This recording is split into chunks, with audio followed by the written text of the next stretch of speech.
اصل میں آج جو دنیا میں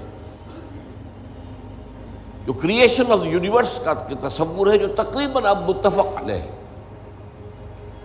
کچھ عرصے پہلے تک جس کو ہم کہتے ہیں Newtonian era of physics, Newton کا دور، وہ بابائے فزکس ہے، اس میں کوئی شک نہیں۔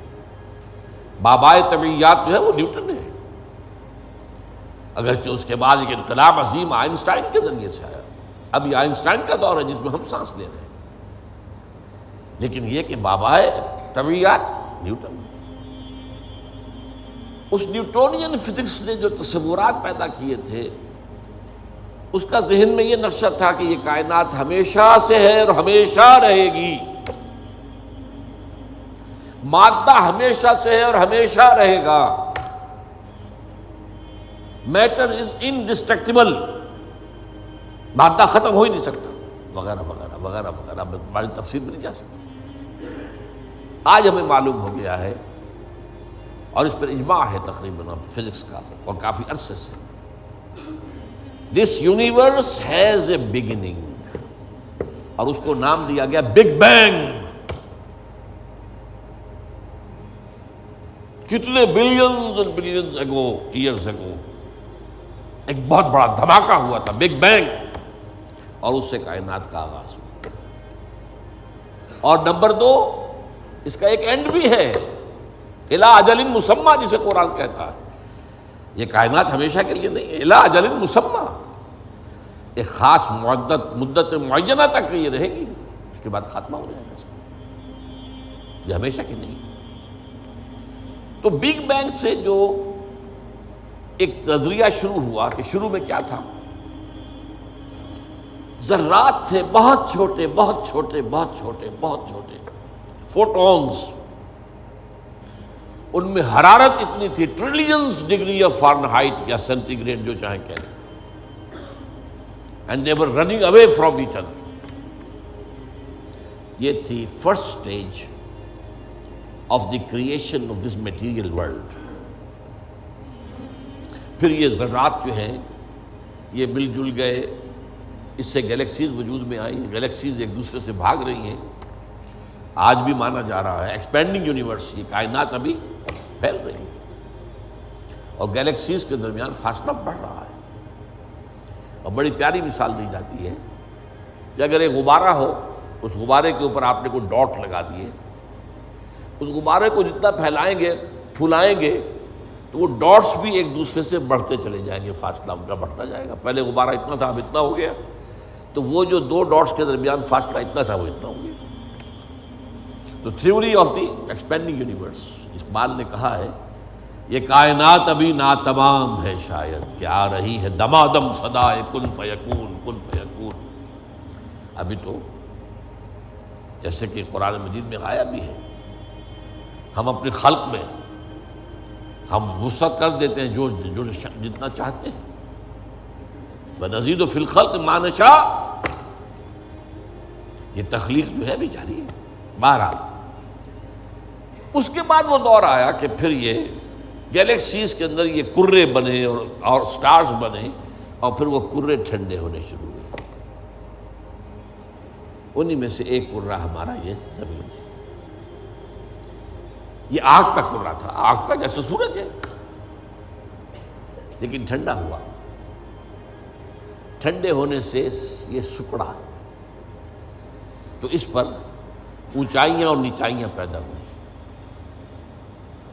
اس میں سے جو بخارات نکلے انہوں نے جا کے ایٹماسفیئر کی شکل اختیار کی۔ اس ایٹماسفیئر کے اندر پھر گیسز کے باہمی انٹریکشن سے پانی پیدا ہوا، اور ہزارہا برس تک پانی برستا رہا، پانی برستا رہا، پانی برستا رہا، جس سے سمندر وجود میں آیا۔ اور وہ جو زمین ٹھنڈی ہوئی تو اوپر کرسٹ آف دی ارتھ جو آیا ہے، وہ اور پانی، اس کے امتزاج سے اس کرۂ ارضی پر حیات کا آغاز ہوا، اور اس حیات کی لکھوں کا سال کے اندر ارتقائی مراحل سے گزر کر آخری نتیجہ جو ہے وہ آج کے نظریے کے مطابق وہ ہومو سیپینس انسان ہے۔ یہ میں نے آج کا نظریہ تخلیق آپ کے سامنے رکھ دیا۔ اس میں سے پہلے حصوں کے بارے میں تو اب اختلاف نہیں ہے، البتہ یہ کہ یہ ایولیوشن کے بارے میں ظاہر بات ہے کہ اختلافات ابھی ہیں، لیکن یہ کہ یہ نظریہ ہے، اگرچہ بایولوجی کے میدان میں تھیوری آف ایولیوشن جو ہے اسے قبول نہیں کیا گیا، لیکن یہ ہے کہ ویسے اس کو تسلیم کیا جاتا ہے as a matter of fact. انسان کی سوچ میں، سوشل سائنسز میں ہر چیز کے اندر جو ہے وہ تھیوری آف ایولیوشن گھس چکی ہے۔ اب جو بات اس میں نہیں آئی ہے وہ بات میں آپ کو بتا رہا ہوں۔ This big bang was the beginning of the material universe. اس سے پہلا ایک دور ہے جسے سائنس نہ دیکھ سکتی ہے، نہ جان سکتی ہے، نہ اس تک اس کی پہنچ۔ اس سے پہلے بھی ایک حرف کن آیا تھا، جیسے ایک حرف کن سے بگ بینگ ہوا ہے۔ بگ بینگ کس چیز میں ہوا ہے وہ ابھی میں بتاتا ہوں۔ اللہ تعالیٰ کے پہلے اولین حرف کن سے ایک بہت لطیف نور پیدا ہوا۔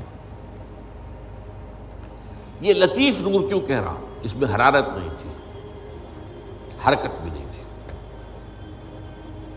لطیف۔ اس سٹیج پر اس لطیف نور سے انسانی ارواح پیدا کی گئی اور فرشتے پیدا کیے گئے۔ یہ پری بگ بینگ معاملہ ہے۔ ارواح انسانیہ میٹیریل نہیں ہے، ان کا تعلق اس یونیورس میٹیریل یونیورس سے نہیں ہے۔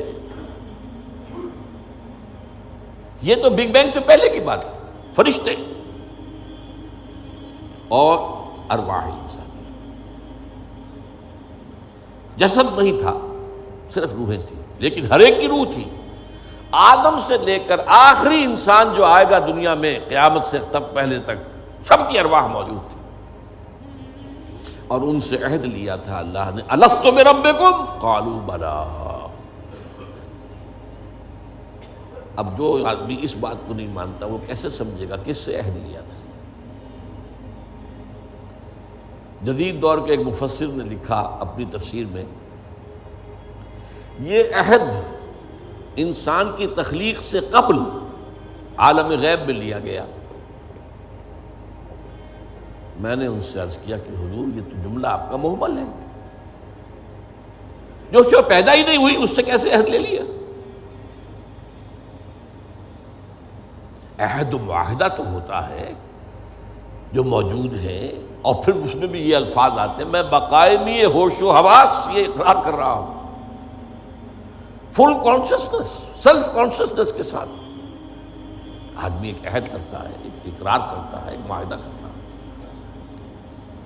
تب میں نے جب ان سے عرض کیا تو انہوں نے مانا کہ ہاں تمہاری بات ٹھیک ہے، یہ عہد اجساد انسانیہ کی تخلیق سے قبل ارواح انسانی سے لیا گیا۔ یہ ایک سٹیج تھی جس میں ارواح پیدا کی۔ اس عالم ارواح میں جبکہ ابھی میٹیریل ورلڈ شروع نہیں ہوئی، ابھی وقت کا کوئی تصور نہیں ہے۔ یہی وجہ ہے کہ عالم ارواح میں جو کچھ ہوتا ہے اس میں وقت نہیں لگتا، کن فیکون، کن فیکون۔ عالم خلق میں آ کر وقت لگتا ہے۔ آسمان اور زمین 6 دنوں میں پیدا کیے ہیں، وہ دن ہمارے 24 گھنٹے والے دن تو نہیں ہے۔ انسان کے ایک نطفے سے لے کر ایک بچے کے مکمل ہونے تک 9 مہینے لگتے ہیں، ٹائم لگتا ہے۔ عالم ارواح میں ملائکہ کے لیے کیا خیال ہے آپ کا؟ جبرائیل کو عرش معلیٰ سے یہاں آنے میں کوئی وقت لگتا ہے؟ ٹائم ایلیمنٹ ہے ہی نہیں۔ ابھی یہ اس دور کی پیداوار ہے جبکہ ابھی ٹائم پیدا ہوا ہی نہیں۔ ٹائم اینڈ سپیس جو ہے یہ کانسیپٹ ہے بگ بینگ کے بعد کا۔ حرکت بھی ہے تو اسی کے بعد جو وقت کا تصور پیدا ہوگا، یہ پاسنگ ٹائم۔ لہذا یہ ارواح انسانیہ پیدا کی گئی جبکہ ابھی میٹیریل یونیورس کی ابتدا نہیں ہوئی تھی، اور ان کو ایک کولڈ سٹوریج میں رکھ دیا گیا۔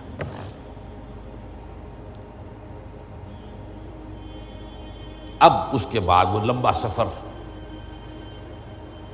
یہ جو تنزلات اور ارتقاء، یہ اصل میں 2 اصطلاحات آتی ہیں۔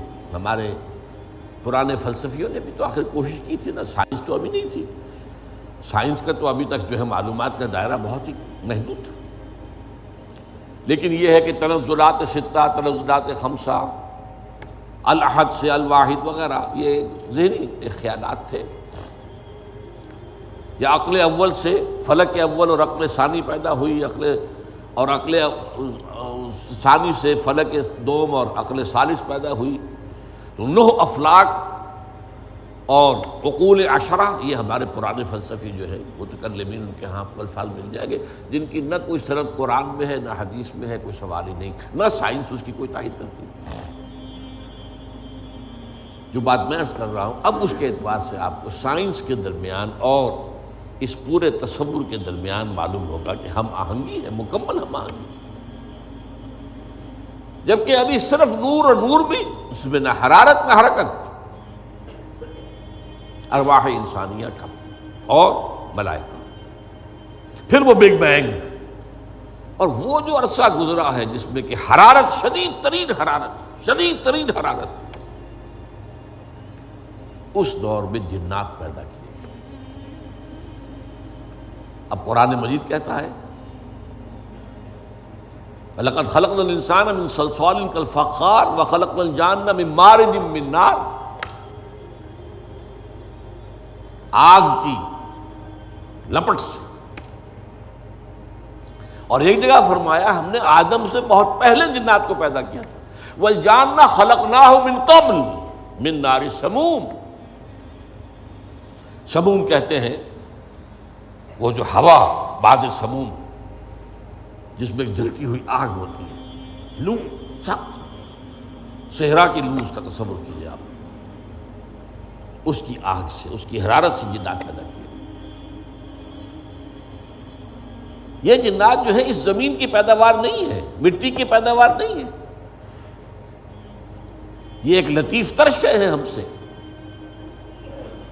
مٹی تو انرٹ ہو گئی، آ گئی، ہم مٹی سے بنے، چاہے وہ ایوولوشن کے لمبے پروسیس کے تھرو بنے ہیں یا یہ کہ ڈائریکٹ کریشن ہوئی ہے، لیکن ہے تو دونوں مٹی سے۔ قرآن بھی کہتا ہے مٹی سے، اور سائنس بھی کہتی ہے مٹی سے۔